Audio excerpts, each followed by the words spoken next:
Hello everyone, Other Helmet Guy here. Today I want to talk about something that genuinely bothers me, and that's people not understanding comic book characters. Not just the surface level stuff, but the personality, the lore, the motivation, the actual identity of these characters. And look, I get it. There's always been this ongoing battle between casuals and comic book fans, and it's not going away anytime soon. Casuals tend to accept whatever version of a character shows up on screen. Movie version? Sure. Watered down TV adaptation? Fine. They don't dig into the source material, and because of that, they don't always notice when something is off. When a character's personality gets twisted, their powers get downgraded, or their whole identity gets quietly rewritten to fit a studio's agenda. And that's the problem. Comic book fans? We actually did the work. We read the runs, we know the lore, we understand why these characters matter. And when we see a version of Superman, or any character, that strips away what makes them who they are. It's not just disappointing. It feels disrespectful. The thing is, getting it right actually benefits everyone. When you respect the source material, you give the hardcore fans something to celebrate, and you give new viewers a character worth actually caring about. You can bring in casuals and keep the integrity intact. It just takes effort and research. So that's what this subject is about. Understanding these characters the right way. Let's get into it. Now let's talk about Superman specifically, because I feel like this character has been split in two, and neither half is getting it fully right. But before I get into that, let me establish the gold standard first. The Christopher Reeve version. This is the one, the closest we have ever gotten to the comic book Superman in live action, respected by comic book fans and casuals alike.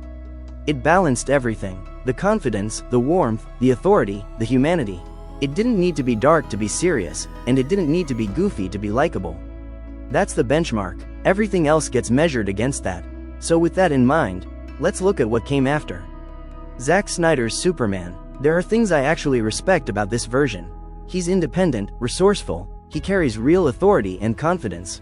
He doesn't let people walk over him, he's not tied down to the government, and he keeps a level head in certain situations instead of getting swept up by emotion. Those are genuinely good qualities for Superman to have, but then it falls apart in other areas. The god symbolism is way overdone. We get it, he's powerful, you don't need to hammer it every 5 minutes. He has a bit of a temper which doesn't sit right for the character. And the lack of awareness when battles spill into heavily populated areas is a real problem. That's not Superman, that's recklessness. The whole aesthetic is darker, more grounded and realistic, which is a deliberate choice, and even the costume reflects that, more detail, darker colors. It's a different direction, not always the wrong one, but it costs the character something. James Gunn's Superman. This one goes the complete opposite direction, and somehow still misses. What they got right: he's more caring, more considerate of the people and animals around him, more aware of his surroundings during fights in crowded areas. That's important and it's good to see. But the problems are significant. He's too dependent on other characters, he rarely wins fights on his own, he's overly emotional, and he lacks the authority and confidence that Superman should naturally carry. People walk all over him. That's not Superman either. And the "he's relatable because he's more human than the rest of us" angle. Look, I understand what they were going for, but that story has been done so many times across so many superhero movies at this point that it doesn't automatically make it good. Making him weaker and more emotional just to be relatable can make the character feel generic. The costume doesn't help either. The line design feels off, it's baggier than it should be, and that collar sitting up near his head makes no sense. On top of that, there are too many goofy moments and jokes that undercut the serious ones, and the story spreads itself too thin across too many characters instead of staying focused on Superman himself. The movie is brighter, lighter and easier on the eyes, fine. But brightness alone doesn't fix the core issues. Here's what gets me. These two movies are complete opposites of each other, and they both still missed the mark. One went too dark and cold, one went too light and soft. Christopher Reeve found that balance decades ago and somehow Hollywood keeps walking past it.